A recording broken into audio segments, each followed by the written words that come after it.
Depuis ce jour-là, il a encore remporté cette épreuve à 4 reprises. J'en ai donc profité pour faire un saut jusqu'à son hôtel. Voici ses conseils.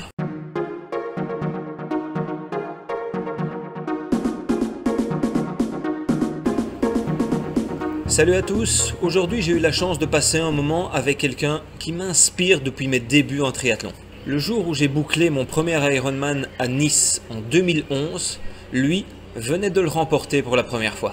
Depuis ce jour-là, il a encore remporté cette épreuve à 4 reprises et bien d'autres, et même les championnats du monde à Hawaï en 2013. Tout comme moi, il débute sa saison 2019 ici à Campeche. J'en ai donc profité pour faire un saut jusqu'à son hôtel et lui poser quelques petites questions. Cet homme, c'est le triathlète professionnel belge Frédéric Van Lierde.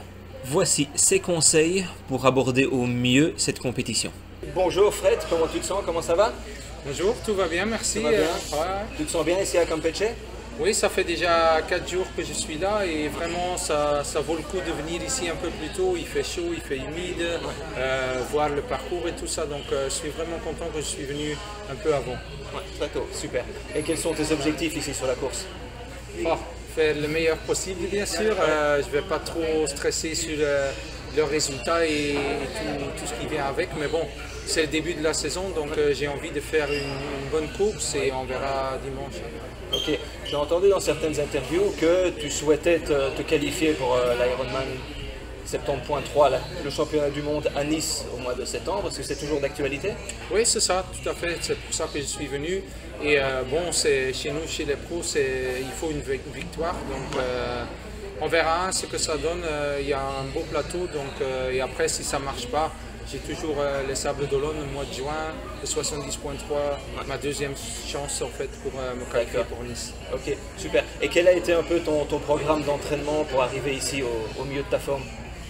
En fait, c'est le premier hiver que je me suis vraiment bien préparé pour un 70.3. Normalement, je démarre ma saison avec un Ironman ou quelque chose qui est plus long. Et maintenant, j'ai fait des tests au mois de janvier. Et en janvier, déjà, j'étais assez prêt pour faire un Ironman 70.3. Et donc, on a fait pas mal d'entraînement pour être bien en forme en 70.3. Ok, ça c'est au niveau du physique. Et au niveau mentalement, tu travailles quelque chose de particulier pour être au top? Bon, pas vraiment, comme d'habitude, tout le monde sait que je travaille avec une préparatrice mentale depuis des années, donc on n'a pas forcément fait des autres choses, c'est juste qu'il faut avoir envie et oui, être de bon esprit pour prendre le départ ici. Tout à fait. Et si je me place du côté de l'amateur qui lui aussi chercherait éventuellement un slot pour se qualifier, il y a quand même une certaine pression qu'on se met pour terminer dans dans le bon groupe, dans les meilleurs finalement. Est-ce que toi tu te prépares d'une manière particulière? Parce que toi, comme tu l'as dit, tu as l'obligation de gagner pour te qualifier. Est-ce que tu as quelque chose de particulier à préparer pour ça? Je crois que le plus important, c'est qu'il ne faut pas trop penser à ça avant la course. C'est vraiment, ça ne sert à rien. Il faut juste faire ta course et faire le meilleur possible et après tu verras ce que ça donne. Parce que si dans la course, à un moment donné, tu vois que tu ne vas pas arriver à faire ton objectif, allez, ça vaut pas la peine de trop y penser, donc il faut vraiment se concentrer sur ta course, ta performance, et après c'est à l'arrivée que ça compte. Évidemment. Donc tu ne te focalises pas trop sur tes adversaires? Non, pas trop, c'est ta course et surtout dans les circonstances ici. C'est tes sensations, tout à fait. Donc tu fais du mieux que tu peux et on verra pour la suite. Oui, je crois que ça c'est le plus simple. Ouais. C'est un peu comme ça que je vois les choses aussi, mais il y a toujours cette envie de bien faire. Oui, bien sûr, bien sûr. Voilà. Mais c'est vrai que la qualif ne dépend pas que de ses performances à soi. Non. Donc oui, il faut essayer de relativiser finalement. C'est ça. Ok. C'est vrai, il fait chaud ici, je l'ai bien ressenti depuis les quelques jours que je suis ici. Comment toi tu fais pour gérer cette chaleur? Parce que toi aussi tu as dû t'entraîner en Belgique. Oui. On n'a pas connu un hiver très facile, il a plu beaucoup, il a fait froid. Comment tu as pu gérer ça quand tu étais en Belgique? Parce que je sais que tu as fait des stages à Majorque, aux îles Canaries et en Espagne encore récemment. C'est ça, oui. Et quand tu étais en Belgique, qu'est-ce que tu as fait Bah, tu fais le mieux possible, bien sûr. Hein. C'est pas toujours facile avec quand il fait froid ou quand il pleut. Mais bon, moi aussi, j'arrive à le faire. Et c'est vrai que j'étais quelquefois en Espagne et en Lanzarote. Mais bon, là, c'est pas encore comme ici. Hein. Ici, il y a 35 degrés. Donc, en Espagne, tu as 15 degrés. Aux îles Canaries, tu as 20 degrés. Mais c'est pas la même chose. Donc, il faut juste, comme toi, être là quelques jours avant, bien s'adapter, bien s'hydrater, pas être dehors pendant 10 heures, ça vaut pas le coup. Donc, juste des choses logiques quoi, et bien s'hydrater. Hein. Moi, par exemple, je me suis entraîné aux heures que la compétition va avoir lieu. Est-ce que c'est la même chose pour toi?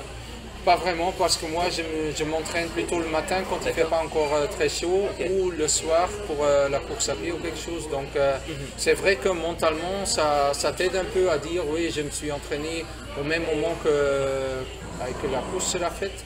Mais après, ça prend un peu plus du corps aussi, donc il ne faut pas exagérer, mais je crois que tu n'as pas exagéré dans ça.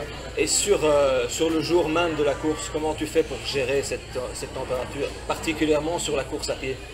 Ouais, il faut bien boire, hein, c'est tout ce qui compte. Et après, si tu n'es pas bon en course à pied, après c'est parce que tu n'as pas assez bu avant ou pendant la course. Et à la fin, tout se voit sur la course à pied. Et donc, il faut avoir une bonne stratégie d'hydratation. Moi, j'écris tout sur un papier, comment je vais le faire. Et comme ça, je suis bien préparé pour faire ça. Et une question que moi, je me pose, c'est que voilà, on est obligé d'amener tous les ravitaillements avant le départ de la natation. Oui. Bah, évidemment, ils vont être chauds quand on va démarrer le parcours vélo. Comment ça se passe alors? Tu prends directement les premiers ravitaillements qui se présentent sur le parcours pour oui, mais après ça c'est pour tout le monde, c'est la même chose. Oui, et il y a des avantages et des désavantages. Hein. Avec de l'eau froide, tu peux refroidir ou rafraîchir ton corps. Oui. Mais après, quand tu as des boissons qui sont un peu plus chaudes, ça aide pour les prendre dans ton corps parce qu'ils sont déjà à la température de ton corps. Donc il y a des avantages et des désavantages. Il faut surtout penser positif. Il ne faut pas dire oh, mon boisson il a chaud, mais bon, c'est pour tout le monde. Hein. C'est pareil pour tout le monde. Et si tu arrives à un moment pendant la course essentiellement où le corps commence à surchauffer, comment tu fais mentalement pour passer au-delà de ça et quand même continuer à garder ton tempo? Juste penser et essayer de... Oui, quand tu as un problème, par exemple, quand tu as trop chaud, qu'est-ce que je peux faire à ça? Tu vois, peut-être que tu as des glaçons, peut-être que tu t'arrêtes pour boire plein de l'eau, pour te rafraîchir et tout ça.